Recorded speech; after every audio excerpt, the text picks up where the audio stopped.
apa saja yang nanti terkait dengan penelitian dalam bidang logistik. Baik, eh, latar belakangnya dari logistik ini adalah sebuah namanya keilmuan terapan atau apply science. Nah, ini isu ini muncul di dunia ini di dalam kajian ilmiah karena adanya bisnis dan ekonomi. Jadi ada dua nih. Jadi bisnis dan ekonomi. Nah, keilmuan logistik sendiri ini berusaha dipadankan karena keilmuan baru selama 50 tahun sejak 2008, berarti baru sekitar tahun 1942-an gitu Bapak Ibu ya, terkait dengan atau sekitar tahun 50-an terkait dengan logistik ini. Karena mungkin Bapak Ibu tahu bahwa sejarahnya logistik berasal dari Perang Dunia Kedua, yang waktu kita tahu bahwa hmm, kalau Perang Dunia Satu antara Nazi dengan Eropa gitu ya, salah satunya dengan Israel. Kemudian Perang Dunia Kedua adalah Amerika yang membom Hiroshima dan Nagasaki itu tahun 48, dan memang kekalahan dari eh, masing-masing musuh dan lawannya itu karena masalah logistik. Nah, kembali lagi ke sini, maka dari beberapa kejadian di bisnis dan ekonomi ini, logistik itu muncul dari bidang militer yang kemudian dikembangkan ke bisnis. Dan di bisnis itu ada nilai efisiensi yang memang itu bernilai ekonomi. Nah, akan muncul namanya logistik dan supply chain gitu ya. Nah, ini biasanya di dalam dunia bisnis ini sering dibuat bergantian, namanya ada logistik, ada supply chain. Walaupun kita tahu bahwa keduanya itu berbeda. Tapi karena elemen atau aktivitasnya mirip atau sama gitu ya, Bapak dan Ibu, sehingga banyak orang yang menyebutkan logistik dan SCM ini sama walaupun berbeda. Supply chain jauh lebih besar dari logistik. Logistik adalah aktivitas praktis dari kegiatan di supply chain. Nah, kemudian bagaimana ini membuat impact yang dalam tanda kutip bisa memungkinkan membentuk atau bergerak dalam kondisi ke depan. Ya, ini yang dilakukan di prosesnya. Nah, keilmuan logistik ini adalah cross disciplinary field atau multidisiplin Bapak dan Ibu. Sehingga kalau Bapak dan Ibu belajar logistik, setidaknya Bapak Ibu harus juga belajar ekonomi, matematik, kemudian ada bisnis administrasi atau organisasi science, dan juga engineering. Sehingga ini bisa melengkapi keilmuan logistik karena memang ini ilmu baru yang dilahirkan tadi dari ekonomi dan bisnis. Nah, pada orang-orang logistik disebutnya logisticians ya, logistician ya. Ini merupakan generasi pertama. Mereka tidak mengoperasikan secara utuh mengenai logistik ya. Namun di sini ini ada sentuhan logistik gitu ya dalam beberapa kegiatan. Walaupun pada waktu itu memang belum ada pendidikan logistik khusus tentang logistik. Nah, ini letaknya ada di ekonomi, kemudian juga ada letaknya di bisnis. Nah, kalau di bisnis itu adanya di marketing, Bapak dan Ibu. Tapi kalau di ekonomi biasanya tentang masalah-masalah contoh pergerakan barang, pergerakan kendaraan, efisiensi gitu ya, itu di economic modeling atau operation research. Nah, mungkin Bapak dan Ibu ada kalau marketing mungkin sangat umum ya Bapak dan Ibu. Ada yang di sini punya pengalaman di atau pernah belajar di ekonomi Bapak dan Ibu? Ada yang pernah belajar? Bu Luki, Pak Fajar, atau Pak Randy, Pak Teguh, atau Bu Windy? Belajar sekilas saja Pak Dodi, tidak secara spesifik Pak. Oke. Ekonomi makro, mikro gitu Pak Randy pernah belajar ya? Ekonomi umum aja Pak, belum sampai. belum sampai Aduh, ke mikro makro Pak. oke, belum ya Pak ya. Kalau ini Pak, marketing, operation research, atau di antara ini mana yang pernah Bapak mempelajarinya gitu Pak?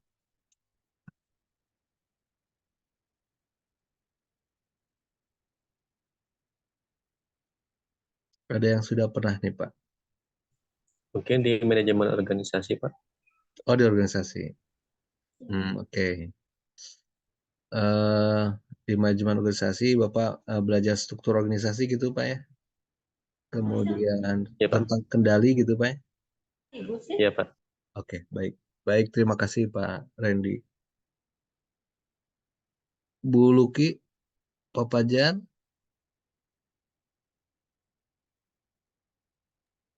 Eh, Pak Dodi, maaf Pak tadi Teguh. saya habis dari ini air. Oh Bagaimana, iya, Pak? Pak Teguh ya. Ini Pak Teguh ada, Iya, karena logistik ini campuran dari beberapa keilmuan. Nah, ini ada marketing, ekonomik, operation research, scientific management study, engineering, kemudian manajemen organisasi gitu ya Pak ya. Nah, ini mungkin ada yang pernah Bapak Ibu pernah belajar dulu di antara ini, mana kira-kira Pak? pernah di pengantar ekonomi paling, Pak. Oh, pengantar ekonomi Pak ya. Iya, Mikro atau makro Pak dulu? Pak Teguh? Masih ingat mungkin?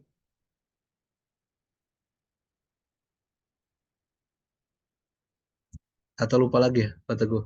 ekonomi gitu, Pak. Iya, Pak. Agak Ah, lupa, Pak. siap, siap. Kalau Buluki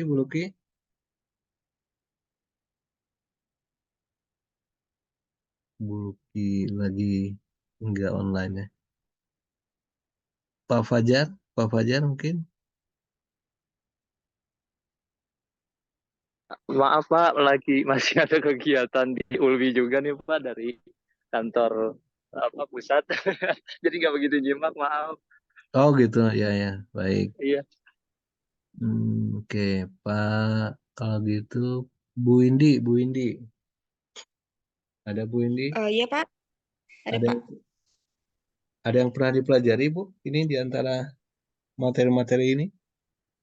Atau, Paling basic aja sih Pak, kayak pengantar ekonomi dulu waktu SMA, itu pun juga lintas minat, dan nggak ingat Pak. oh gitu. Kalau marketing atau manajemen organisasi?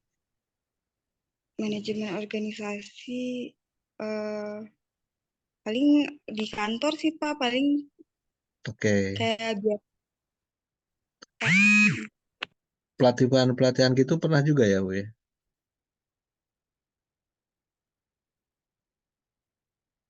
kalau pelatihan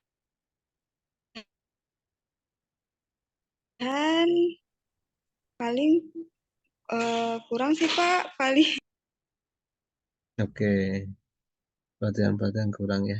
Baik, Pak Fajar masih di Ulbi katanya.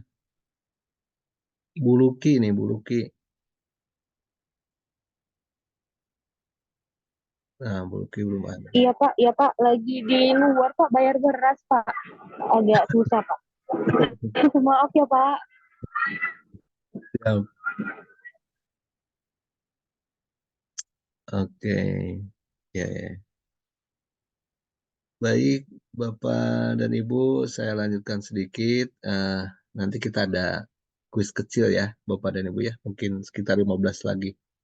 Menunggu Buluki juga lagi bagi beras katanya. Baik, Bapak dan Ibu, saya lanjutkan.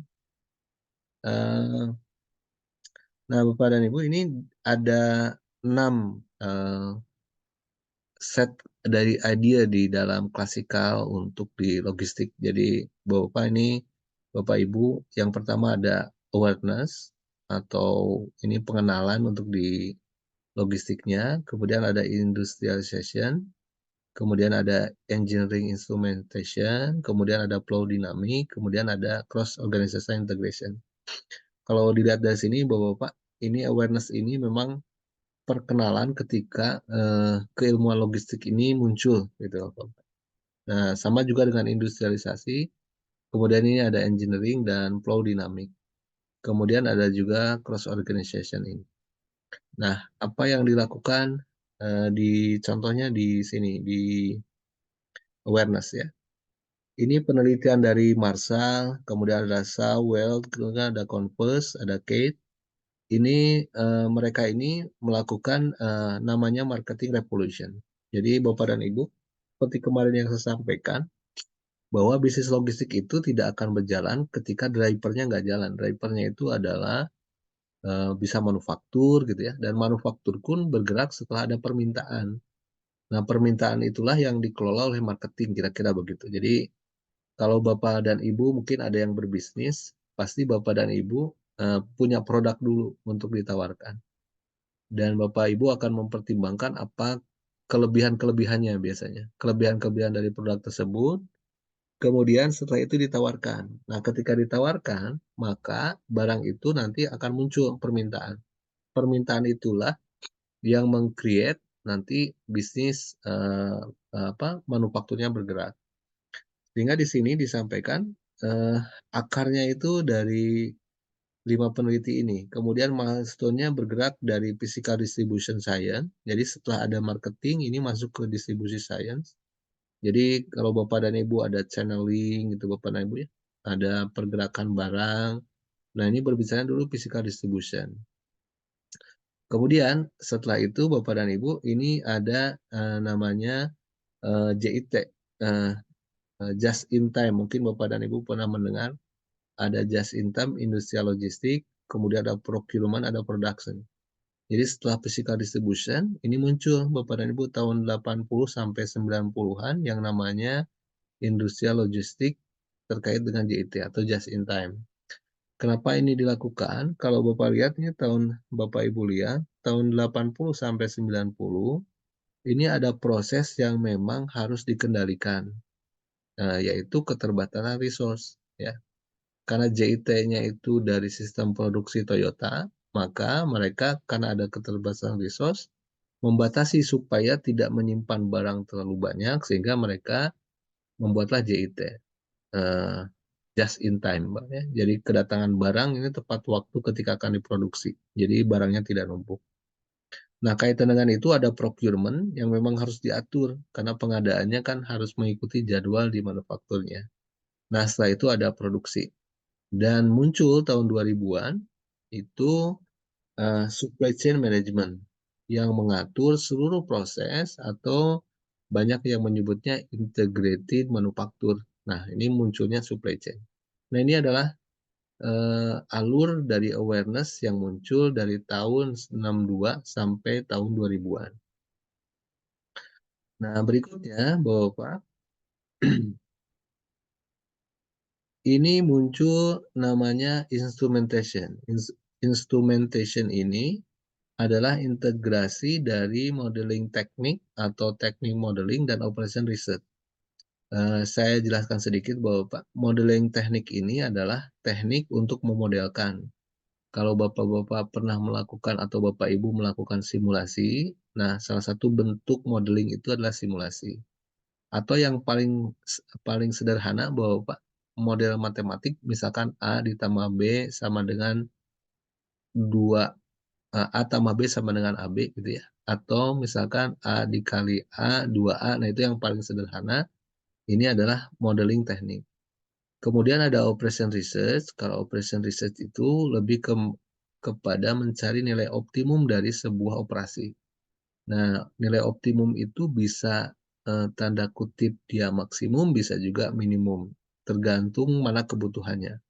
Kalau untuk masalah ongkos itu biasanya yang minimum, kalau untuk masalah pendapatan biasanya yang maksimum. Nah, para penelitinya di instrumen OR atau modeling ini ada Pontunen, ada Leonhardt, ada Weber, ada Morgenstern, ada Geister ya. Ini dimulai dari tahun 1826 nih terkait dengan instrumen OR modeling karena banyak digunakan juga untuk penelitian di kendaraan mobil dan lain-lain. Nah, berkembang Bapak-Bapak ini terkait dengan location routing study. Ini judulnya ada load dan inventory sizing.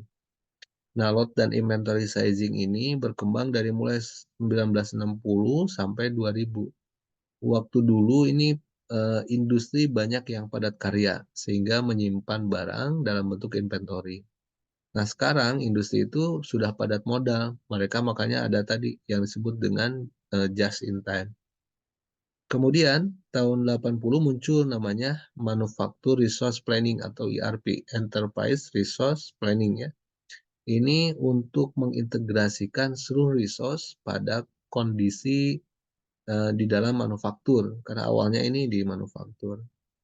Nah, masih tahun yang sama sekitar tahun 85 gitu ya, muncul ada container network, kemudian ada risk dan reverse logistik. Jadi di dalam hal ini karena produksinya sudah massal gitu ya, ada resiko tidak laku, ada juga resiko itu barang balik lagi. Maka di sini ada reverse logistiknya. Nah, untuk itu Bapak-Bapak, untuk hari ini saya akan mencoba ini sebelum lanjut Bapak-Bapak ya. Ini ada yang pertama kan ini ada JIT, kemudian ada supply chain, kemudian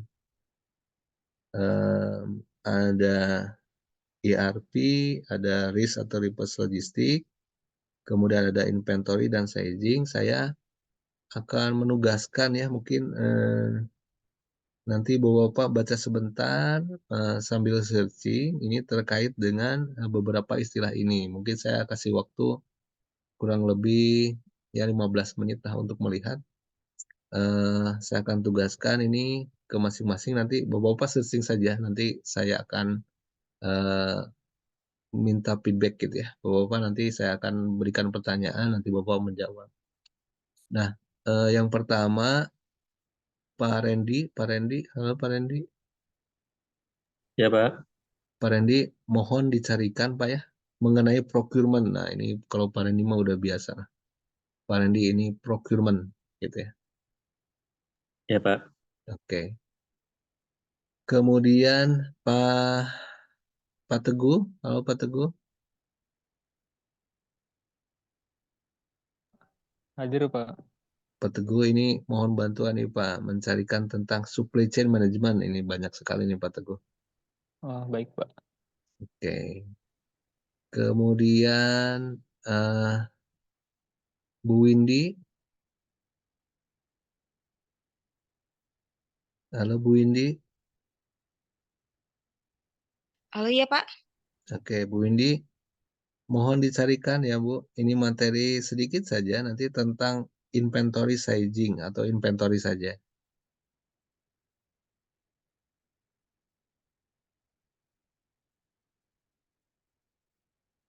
Halo Pak Windy. Bu Windy, halo. Halo iya Pak. Ya, Ada suara nggak Pak? Oh iya. nanti tolong dicari yang inventory sizing ya Bu ya. Oh baik Pak. Inventory sizing aja ya Pak. Iya, hanya inventory sizing. Oke. Bu Luki, Iya, Pak. Bu Luki tolong dicarikan nih Bu Luki ERP ya, Enterprise Resource Planning. Penjelasan singkat saja nanti saya bertanya tidak banyak-banyak. Baik, Pak. Oke. Pak Fajar masih di Ulbi katanya. Pak Edison Ginting, Pak Edison.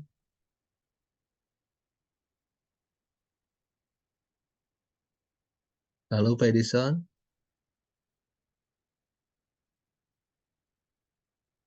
Pak Fajar nggak ini. Oke. Pak Edison kayaknya. Hadir, Pak. Pak Edison baru gabung ya Pak. Iya, Pak. Pak Edison bisa langsung ini ya mengerjakan Pak Edison ya. Ini kami sedang menugaskan untuk mencari bahan 15 menit terkait dengan materi-materi yang ini. Bapak coba carikan untuk reverse logistik ya Pak ya. Baik, Pak. Ya, 15 menit ya Pak ya. Baik, Pak. Oke. Pak Fajar bisa sambil mengerjakan atau tidak?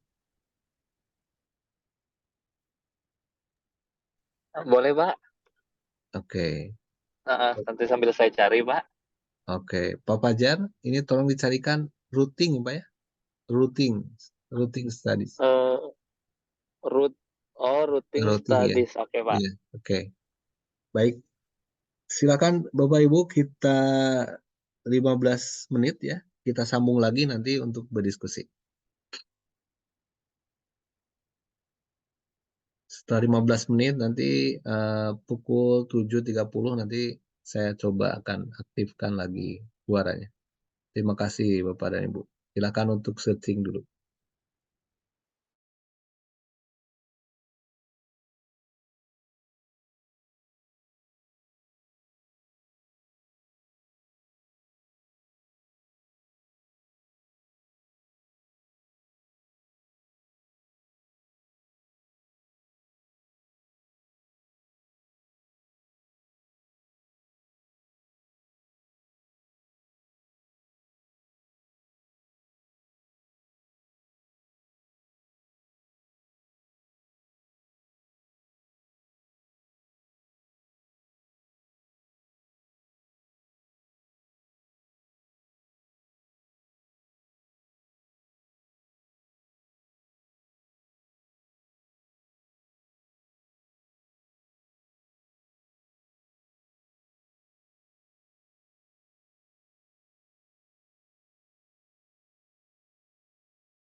Baik, Bapak dan Ibu.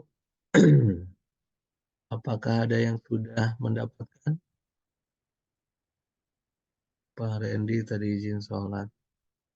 Pak Teguh, sudah menemukan Pak Teguh?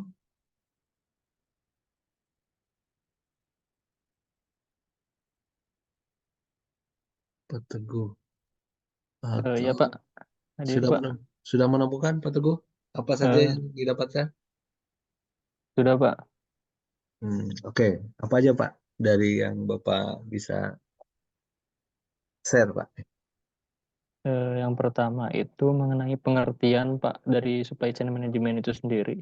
Oke, pengertian Bapak udah dapat ya. Bisa sambil itu kan Pak, apa yang Bapak mungkin bisa conclusion atau apa mengenai pengertiannya? Supply chain management merupakan sebuah sistem integrasi antara fungsi maupun lintas organisasi dalam hal produksi dan mengantar produk ke pelanggan distribusi.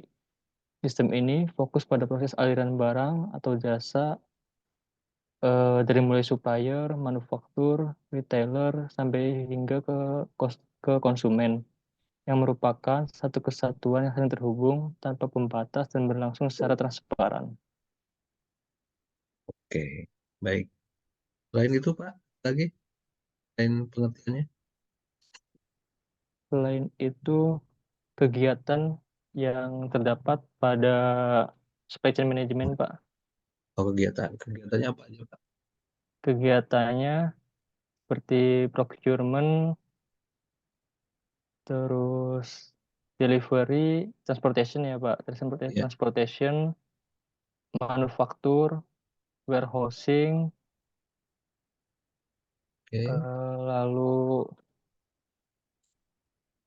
inventory masuk nggak ya, Pak? Inventory, Inventory, oke Pak. iya. Ya, Sudah, Pak. sudah ya. Oke. Iya. Inventory. Lalu Ada lagi Pak? ada lagi, Pak. Oke. Sebentar, Pak. Tadi, Pak. Oke. Selain kegiatan aktivitas, apalagi Pak yang ditemukan di supply chain?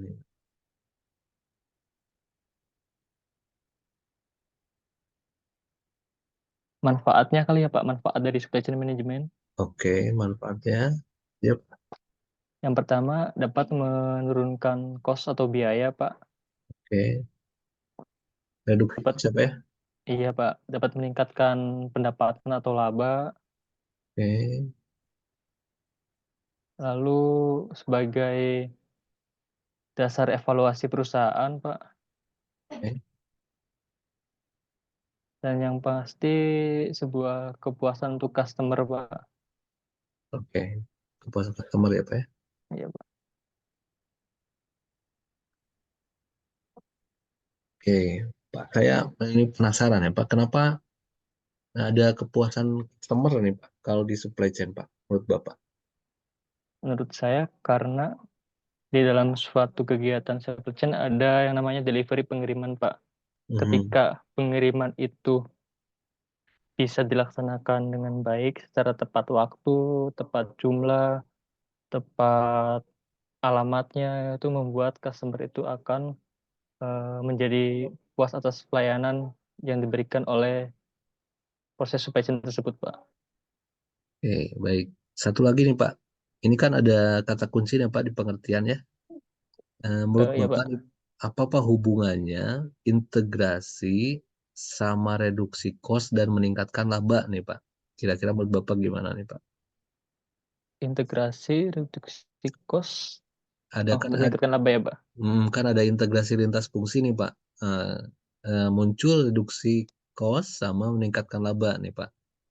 Mungkin Bapak punya pengalaman atau punya gambaran Pak dari kata-kata kunci ini?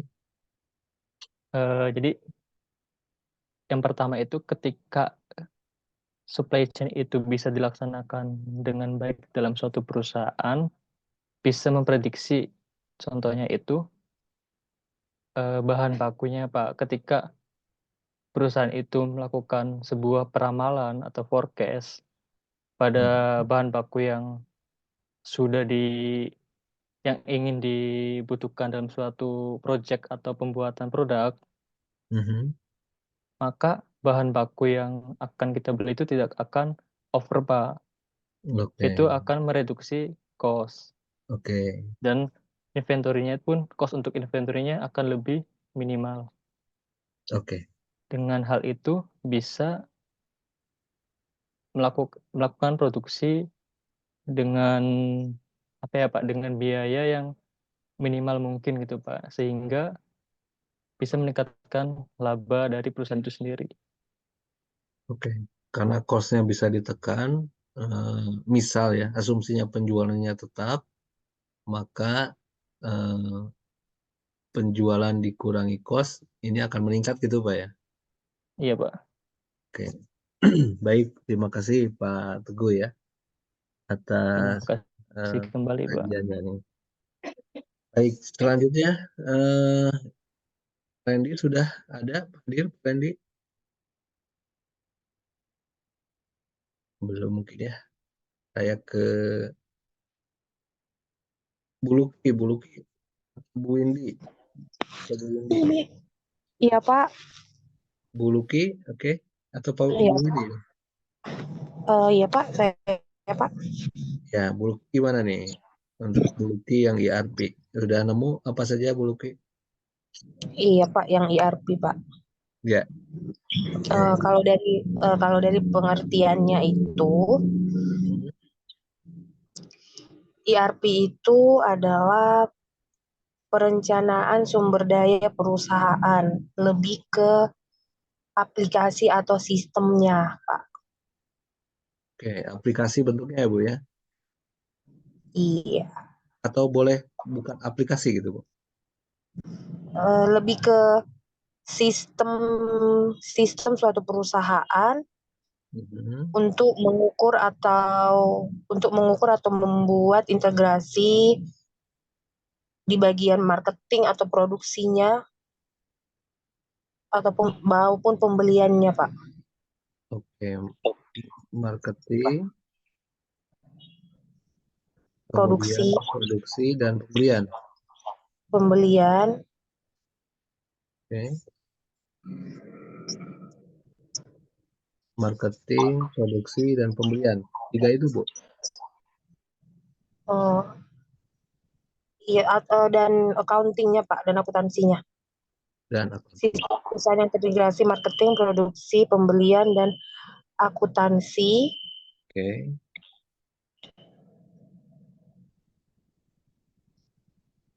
oke.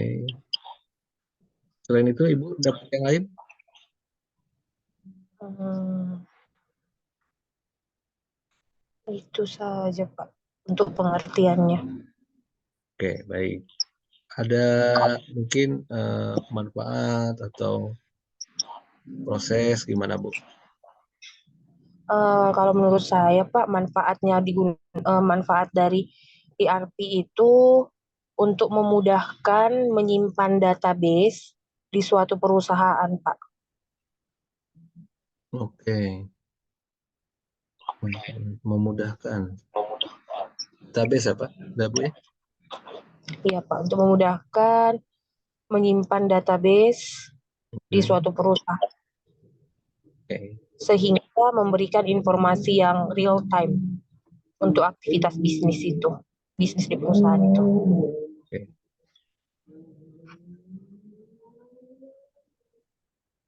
Oke.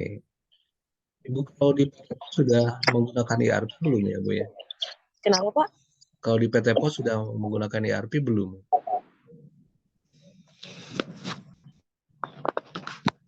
Kurang tahu juga, Pak. Tapi kalau misalnya tadi saya baca sekilas, contoh yang ERP itu sistemnya itu menggunakan beberapa aplikasi yang berupa SAP gitu kan, Pak. Nah, kalau dikaitkan dengan POS sudah menggunakan SAP, Pak, Oke, untuk pekerjaannya, baik itu dari sistem akuntansi keuangannya juga, Pak.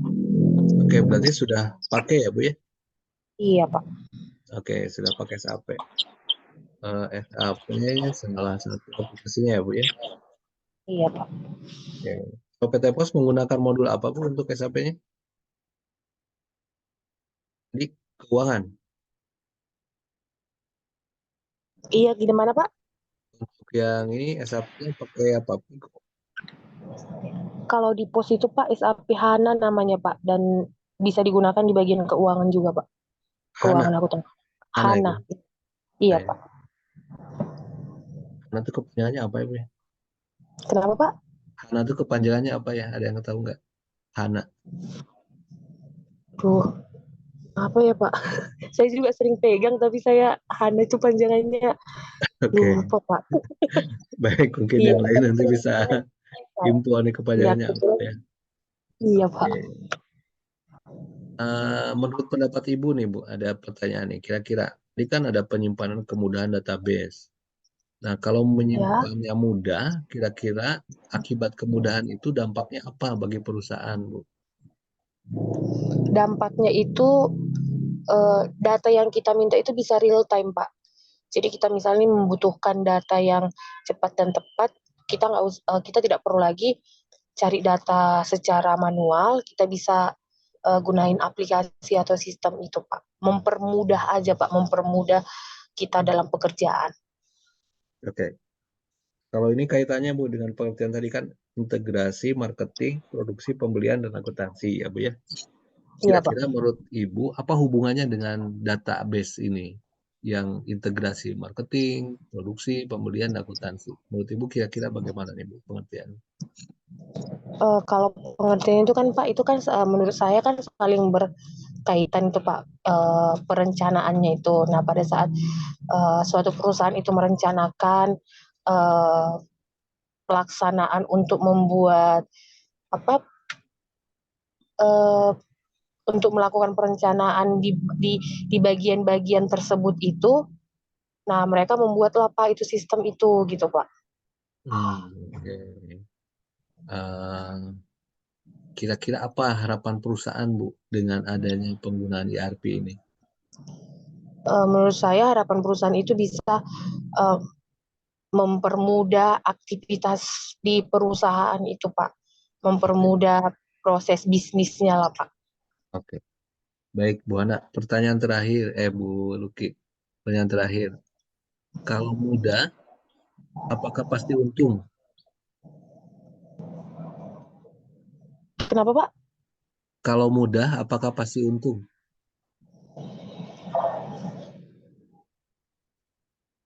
Kalau mudah, menurut saya dengan kemudahan itu bisa dikatakan untung Pak, karena kan mempermudah pekerjaan dan ada beberapa eh, mempermudah pekerjaan, ada beberapa step itu yang dilewatkan. Kembali ke awal tadi Pak, misalnya kayak tadi kan kita sudah buat sistem, jadi untuk mempermudahkan kita untuk melakukan pekerjaan itu sudah semuanya sudah tersistem, kita tidak manual lagi gitu Pak. Jadi dari dari segi misalnya dari segi keuntungan itu simpelnya segala sesuatu kan sudah tersistem. Jadi seperti apa tersistem dan sudah disimpan di satu aplikasi, kita nggak ngebutuhin lagi misalnya kita nggak menulis secara manual, baik dari segi segi kertas atau segi apa, itu kan itu sudah bisa mengurangi cost-nya gitu Pak, kalau menurut saya ya Pak ya, karena semuanya sudah berupa sistem, jadi Baik, tinggal di-input aja di sistem itu gitu Pak. siap. Baik, Bu Luki. Terima kasih ya Baik Pak. atas diskusi. Baik, selanjutnya Bu Windy. Halo, Bu Windy. Ya Pak, Oke, Bu Windy, ketemu apa saja Bu Windy di inventory? pengertian dari inventory itu sendiri Pak, Oke, eh, Pak. kalau yang saya dapatkan, simpulan dari persediaan itu yaitu merupakan barang-barang aktivitas milik perusahaan yang berupa barang-barang jadi, barang setengah jadi, barang mentah yang akan digunakan untuk proses produksi. Oke, Persediaan yaitu suatu aktivitas yang meliputi barang perusahaan yang dimaksud untuk dijual dalam suatu periode usaha normal atau persediaan barang-barang yang masih mengerjakan atau proses produksi. Kemudian yang saya dapatkan yaitu teknik lot sizing sendiri, Pak. Teknik lot sizing adalah teknik yang menentukan kualitas pesanan untuk memenuhi kebutuhan bersih atau beberapa periode sekaligus. Dengan menggunakan lot sizing dapat ditentukan setiap ukuran dari pemesanan yang berlangsung dalam suatu proyek, yang kemudian dapat ditentukan jadwal pemesanan untuk masing-masing pemesanan tersebut.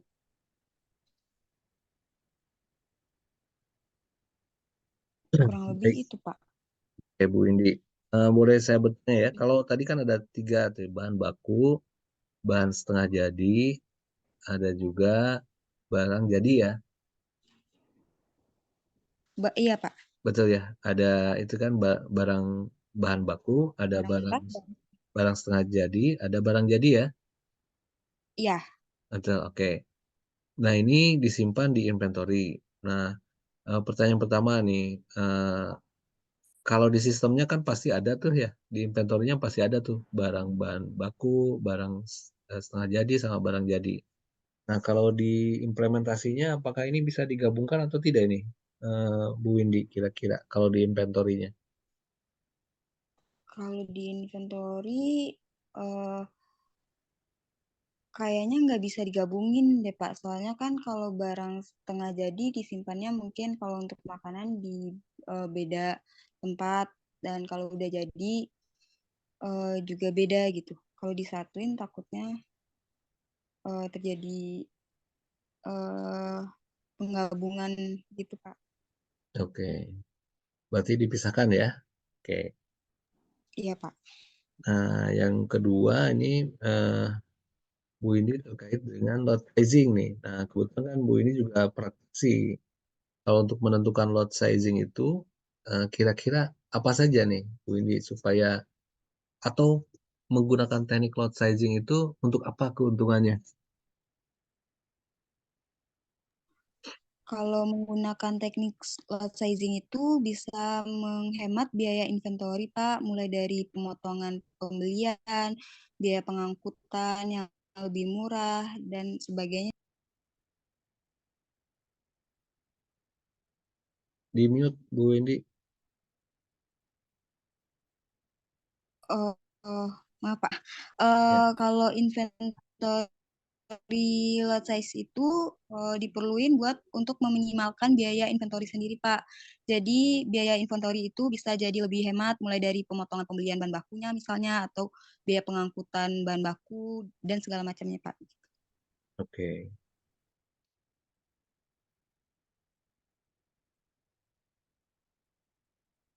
Sebentar ya.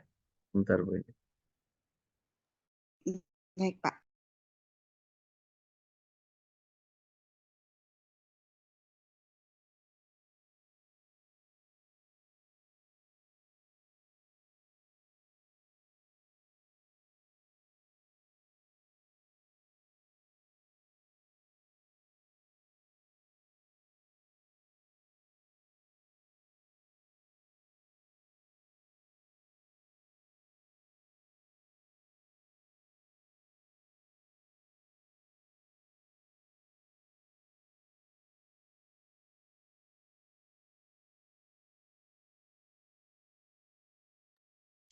Oke, Bu Windy. Satu lagi pertanyaan nih, Bu Windy ya. Iya, Apa Pak. hubungannya jadwal pemesanan dengan eh, lot sizing dalam inventory? Jadwal pemesanan ya, Pak. Hmm, Kalau misalnya pemesanannya itu lebih cepat, mungkin membantu buat produksi barang itu sendiri, Pak. Jadi stok barangnya bisa langsung diproduksi dan menghasilkan barang jadi dan bisa langsung dipasarkan. Oke, kalau kasusnya barang jadi gimana, Bu? Jadi barangnya Kasus ya, barang gimana, bukan, Pak? jadi bukan bahan baku yang dipesannya, tapi barang yang sudah jadi. Kebutuhannya apa dengan menggunakan lot sizing? Lebih cepat didistribusikan, Pak. Kalau misalnya barang jadinya di inventory itu sudah ada, jadi ke bawahnya juga lancar, jadi permintaan dari pembeli juga langsung bisa terpenuhi. Oke, baik. Baik, terima kasih Bu Windy atas sharingnya. Ya, sama-sama Pak. Terima kasih Pak. Oke, Pak Randy sudah ada, Pak Randy? Ya, hadir Pak. Oke, Pak Randy sudah ketemu apa saja Pak Randy di procurement? Untuk procurement Pak ya. Ya, Informasi yang saya dapatkan nih untuk procurement itu adalah aktivitas pengadaan dan pembelian barang ataupun jasa sesuai dengan kebutuhan perusahaan. Untuk aktivitas procurement sendiri ini dilakukan dari proses analisis kebutuhan perusahaan, mencari vendor, negosiasi, kemudian proses pembelian dan pembayaran, hingga dengan proses pencatatan riwayat pengadaan.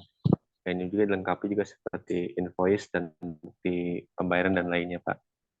oke. Baik. Ada hal lain Pak, selain pengertian ini? Untuk saat ini di Indonesia sendiri, ini untuk sistem pengadaannya itu sudah dilakukan secara elektronik, Pak, menggunakan LPSE, kemudian websitenya ini ada di Sirup LKPP, Pak. Jadi untuk kementerian, kemudian pemerintahan kabupaten, provinsi, kota, dan perusahaan lainnya yang akan melakukan atau menginginkan pengadaan barang dan jasa ini bisa dilakukan melalui website tersebut, Pak. Dan ini diawasi juga oleh LKPP, Pak. Oke, baik. Baik, sekarang udah elektronik ya Pak ya? Tidak ada lagi yang manual ya Pak untuk di Indonesia ya? Betul, Pak. Oke. Oke, dari ini Pak, manfaat dengan elektronik di pengadaan apa saja Pak? Yang pertama untuk informasi kebutuhan pengadaan barang Indonesia lebih cepat dan mudah, kemudian lebih transparan dan akuntabel, Pak. Oke.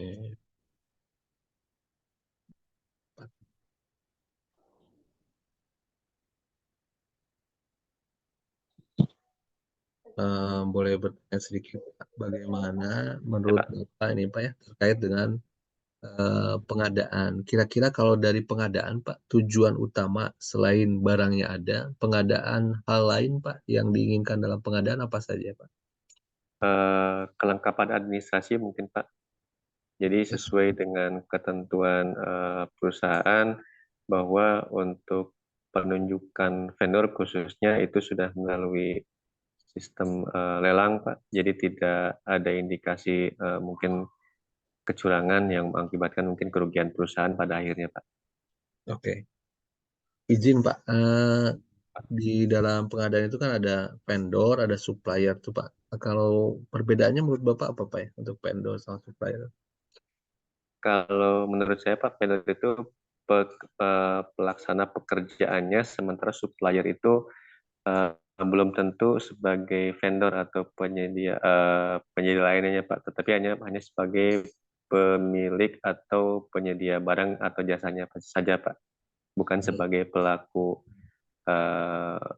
penyedia layanannya, Pak, hanya di produknya saja. Sepengetahuan saya seperti itu, Pak. Baik, baik, terima kasih Pak. Nah, pertanyaan terakhir nih Pak. Ini kan pengadaan itu bukan hanya barang tapi juga jasa ya Pak ya. Iya, Pak. Oke, kalau untuk pengadaan yang jasa Pak, apa perbedaan utama dengan yang barang? Mungkin lebih ke sifatnya non fisik, Pak. Misalkan pengadaan perangkat lunak atau program atau sistem, Pak. Dibanding kalau untuk yang fisiknya itu misalkan pengadaan kendaraan, pengadaan seragam, pengadaan sarana prasarana yang dibutuhkan secara fisik, mungkin itu, Pak. Oke, maksud Bapak pembuatan software mungkin ya Pak ya? Software, betul, Pak. Software, program, kemudian aplikasi, Pak. Oke, berarti jasa pembuatan software gitu Pak ya? Iya. Oke, kalau konsultan gitu Pak, termasuk juga? Konsultan termasuk di dalamnya sebagai mungkin suppliernya, Pak. Bukan berarti sebagai vendornya. Oke.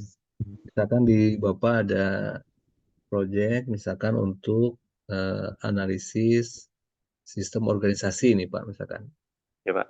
Nah, ini masuknya ke apa tuh Pak? Jasa atau barang tuh Pak?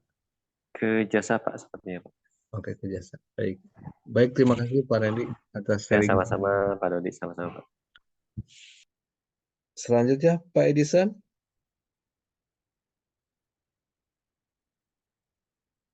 Pak Pak, Edison. Oke, Pak, sudah ada informasi Pak Edison mengenai reverse logistik? ya Pak, tadi ada logistik resiko sama logistik reverse atau logistik balik ya Pak. Mhm. Logistik resiko itu mengacu pada pengelolaan resiko yang terkait dengan pergerakan dan penyimpanan barang dalam rantai pasokan, termasuk mengidentifikasi potensi resiko seperti gangguan transportasi, bencana alam, ketidakstabilan politik, pencurian, atau kerusakan barang.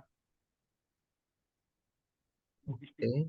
resiko juga melibatkan strategi untuk memitigasi risiko seperti menggunakan beberapa rute transportasi, menerapkan langkah-langkah keamanan, mempertahankan cakupan asuransi, memiliki rencana darurat. Sementara logistik balik adalah proses pengelolaan pengembalian barang atau kembali ke titik asal atau tujuan lain yang sesuai dengan tujuan untuk mendapatkan nilai atau pembuangan yang tepat, mencakup seperti penarikan barang kembali, daur ulang, perbaikan, atau pembuangan produk dan bahan. Seperti itu, Pak. Oke, Pak Edison, saya tertarik nih di PT Pos, apa ada logistik baliknya nggak Pak? Balik,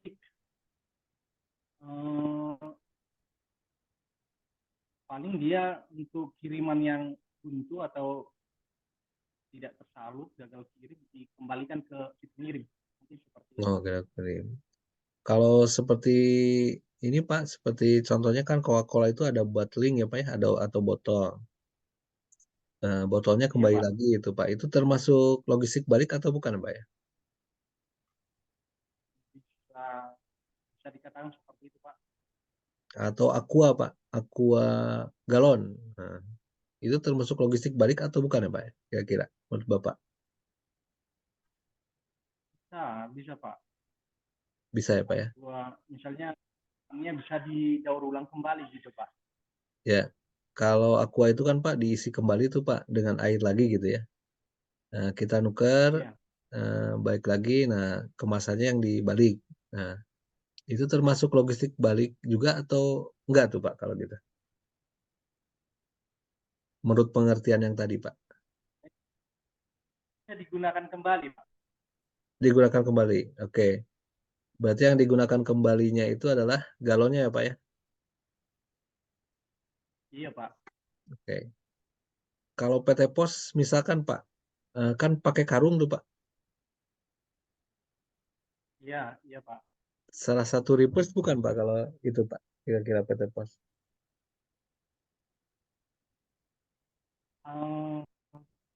Iya, termasuk, Pak. Oke, termasuk. Karena karungnya bisa dipakai untuk berulang kali gitu, Pak, sampai nggak terpakai lagi. Artinya sampai memang Oke, habis masa pakainya nggak lagi.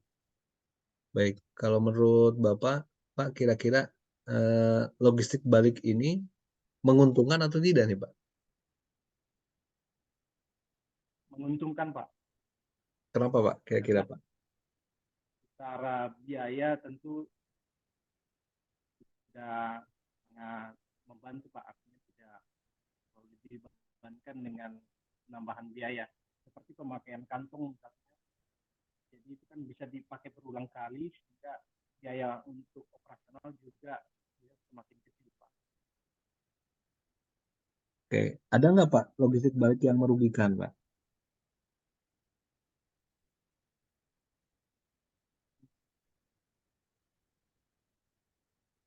belum dapat Pak. Dapat ya, baik. Baik Pak, contoh misalkan Pak salah satunya kalau kita jualan nggak laku gitu Pak ya, terus harus ditarik kembali barangnya. Nah ini mungkin salah satunya yang tidak menguntungkan, tapi ini baru dari satu sisi Pak ya. Kalau kita misalkan jualan di pasar tuh Pak, barangnya saya bawa lagi karena nggak laku. Nah kita udah kehilangan ongkos angkut tuh Pak ya, karena barangnya udah diangkut. Dan itu tidak akan bisa kembali kalau barangnya memang tidak bisa dijual karena dia bawa lagi. Contoh yang Coca-Cola, kenapa beri pindah Pak sekarang ke gelas, dari gelas ke bentuk plastik? Karena salah satunya mereka waktu mengambil botol-botol itu, mereka ngambilnya kosong Pak. Padahal biaya, mungkin Bapak lebih tahu, biaya bolak-balik ngambil botol kosong, kan nggak berisi apa-apa gitu Pak ya. Itu juga mereka, satu balikannya mereka rugi karena jumlah yang dibawanya juga berbeda gitu Pak. Nah, itu mungkin salah satu contoh yang merugikan. Satu lagi Pak pertanyaan. Ini terkait resiko nih Pak. Hubungannya dengan reverse logistik. Yang terbesar kira-kira Pak, kalau misalkan kita melakukan reverse logistik itu, mitigasi resiko yang paling ketahuan Pak. Contohnya mungkin di industri Bapak saja, di industri pos gitu Pak ya, atau di kurir gitu Pak. Menurut Bapak, mitigasi apa Pak yang harus dilakukan sehingga kita tidak banyak melakukan reverse logistik gitu Pak? Mungkin sama dari pengentrian paket Pak. Jadi dipastikan kalau paket yang sudah kita terima di loket itu alamatnya lengkap, nomor HP-nya ada, hingga itu salah satu untuk mengurangi kiriman itu buntu atau tidak terantarkan gitu Pak, sehingga tidak terjadi kiriman balik. Oke. Kira-kira ada yang di luar itu nggak Pak kalau terjadi logistik balik? Ada yang mungkin terjadi selain itu atau memang itu Pak satu-satunya kondisi yang saat ini banyak terjadi di PT Pos? Iya, karena berawal dari penerimaan barang sih biasanya Pak. Kalau Oke. misalnya dari penerimaan barangnya sudah benar, berarti dimungkinkan untuk pengembalian barang atau reverse barang itu semakin sedikit gitu Pak. Oke. Baik Pak Edison, terima kasih banyak atas sharingnya. Oke, terima kasih Pak. Ya. Tapi Pak Edison suaranya putus-putus Pak.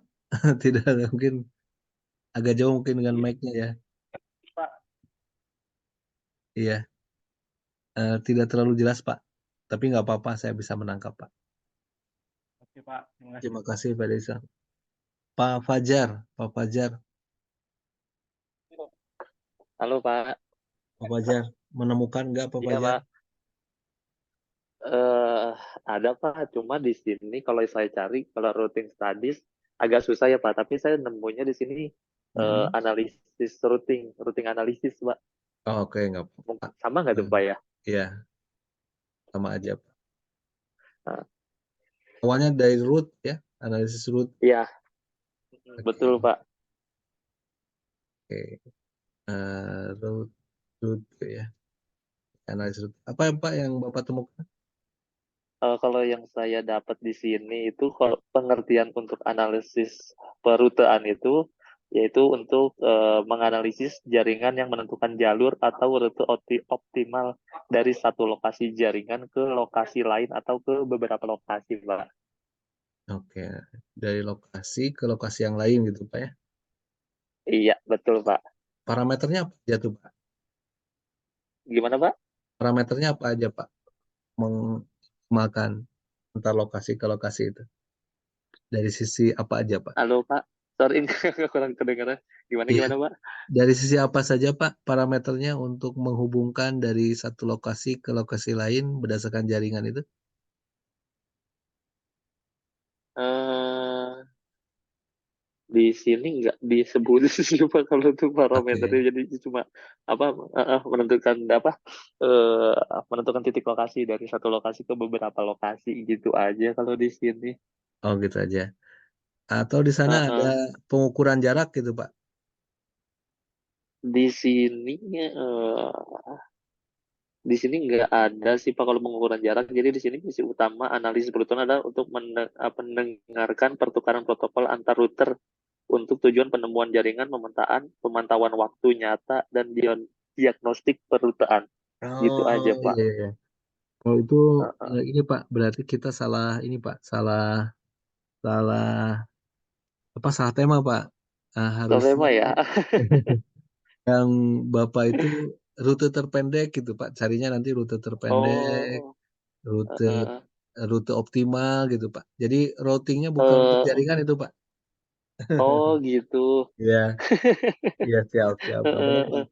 Nanti bisa Oke, dicari lagi Pak. oke. Nanti saya coba cek lagi ya Pak. Siap, siap. Terima kasih Pak Fajar. Ya Pak, maaf ya Pak. Ya, baik. Baik Bapak dan Ibu, kita terima kasih sudah berpartisipasi. Bapak dan Ibu, ini saya masukkan di tugas kecil yang sudah disampaikan. Kecuali tadi Pak Fajar memang mungkin belum bisa masuk ke proses ke rute ya. Jadi analisis rute. Jadi Pak Fajar nanti isinya di analisis rute. Nah, Bapak dan Ibu terima kasih. Nanti saya akan lanjutkan minggu depan untuk untuk perkuliahannya. Ini ada, ini saya absen dulu ya, Bapak dan Ibu. Muhammad Yusil ada, Pak? Bu Windy ada? Tadi ada. Pak Teguh? Hadir Pak. Oke, Pak Randy, Ada Pak. Pak Edison ada tadi. Pak Muhammad Fajar ada. Bu Luki, Hadir Pak. ya, Bu Luki ada. Oke, Pak Najib, saya nggak lihat ya tadi ya Pak Najib ya. Oke, berarti 2 orang yang ada. Baik, Bapak dan Ibu, terima kasih atas kehadirannya. Selamat menjalankan ibadah puasa. Semoga kita diberikan, bagi yang melaksanakannya ya, mudah-mudahan kita diberikan kemudahan, kelancaran nanti di bulan Ramadan. Terima kasih Bapak dan Ibu, saya tutup dulu. Assalamualaikum warahmatullahi wabarakatuh. Selamat malam. Salam. Malam Pak. Waalaikumsalam warahmatullahi wabarakatuh. Waalaikumsalam. Siap.